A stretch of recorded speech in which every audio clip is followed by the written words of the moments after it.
Somehow I managed to get a hold of a Mini-ITX PC for £22. Let's take a look. So I'm there browsing eBay, and I just so happened to at the right time type in Mini-ITX PC, and I searched for buy it now, and incredibly I found something for just £22. I did buy it quite a while ago, as you'll see on there. So there was a bit of a warning there at the top. So it says used condition, please see my specific details of the item below and ignore eBay category information as it's sometimes wrong and cannot be edited. So just have a quick look at what the system has. So it says, we may get items in each week, blah blah blah, tested. So condition grade C. Bit of a worry, but there's marks and scratches over the casing, that means. It says Mini-ITX PC, Intel Pentium dual core, 2x 2.7 GHz, and 2 GB of RAM, shown in the BIOS. No hard disk drive, not included, missing.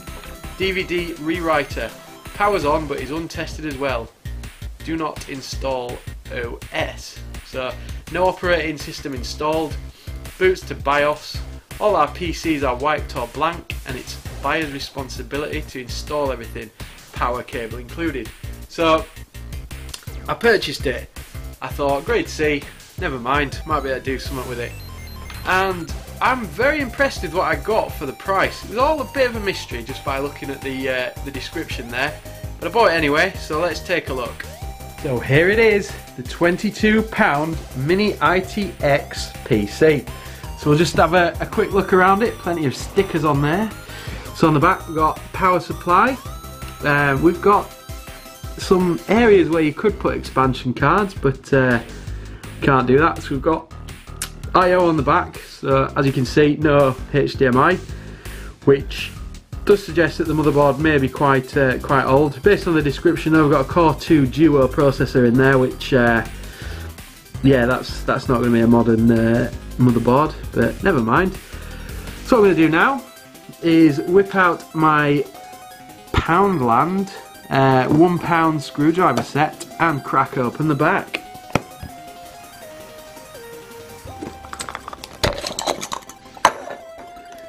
So these are pretty good, these screwdrivers, I must say. For £1 you've got absolutely stacks of different attachments.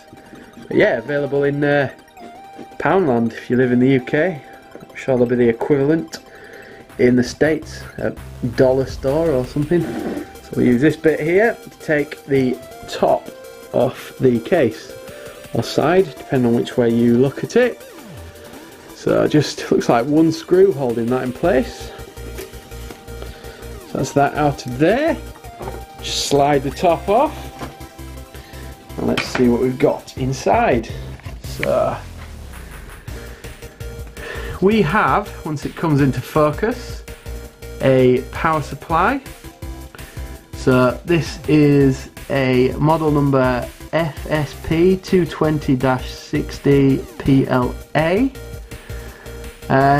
So it's 220 watt power supply, not massive, but nice little compact model there.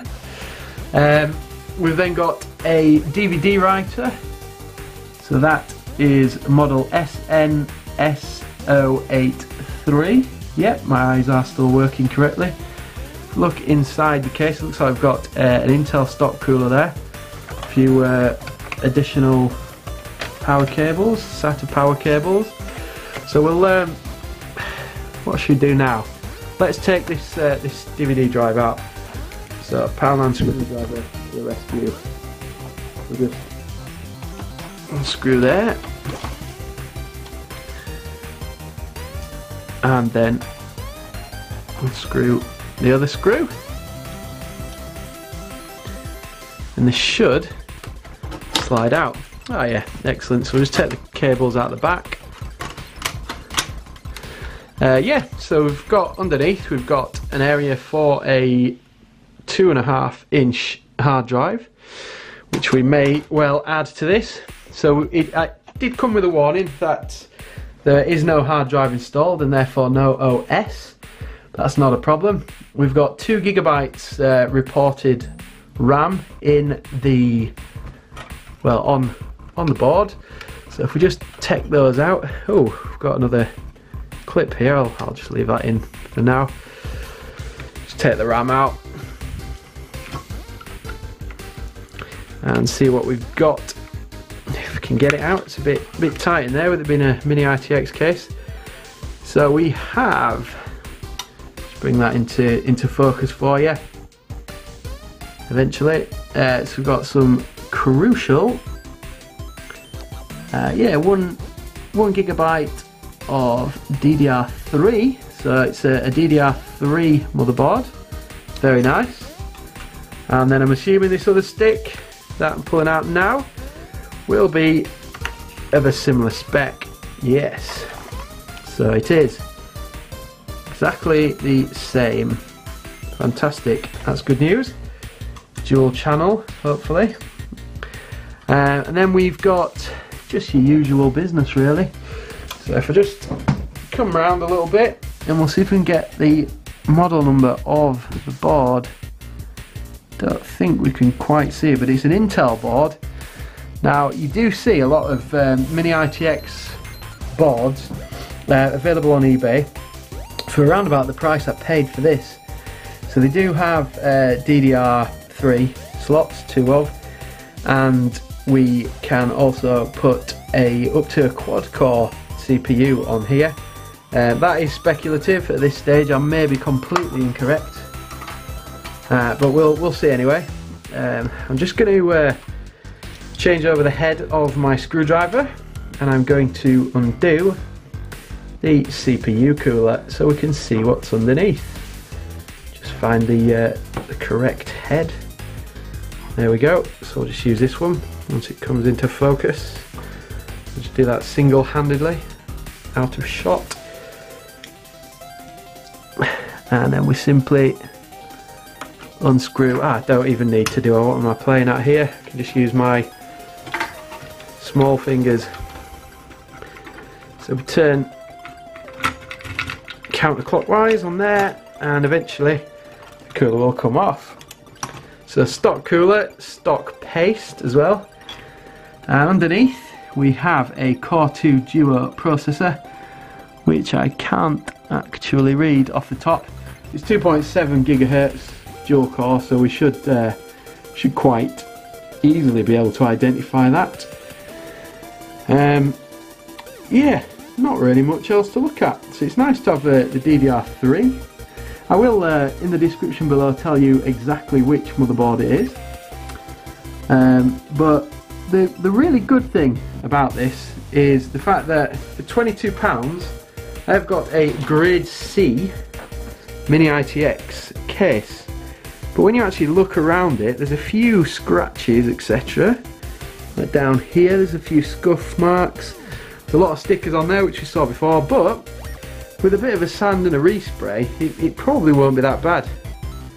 So I think what I'm going to do is probably either use this as an emulation machine, although I do prefer the Raspberry Pi to do that, or I might actually make a Hackintosh. I think given an SSD in here, it'd probably be snappy enough, even with a dual core processor. But if not, for another £10 I can always remove the dual core and install a Core 2 quad processor. So yeah, that was well worth the purchase. So if you ever do see any of these available where you get a nice Mini-ITX power supply and a Mini-ITX case, you've actually already got your money's worth regardless of what else is in there.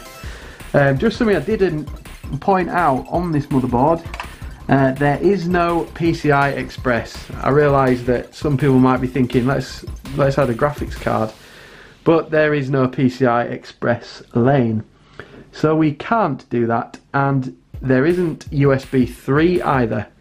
So it is quite limited, but still well worth the money.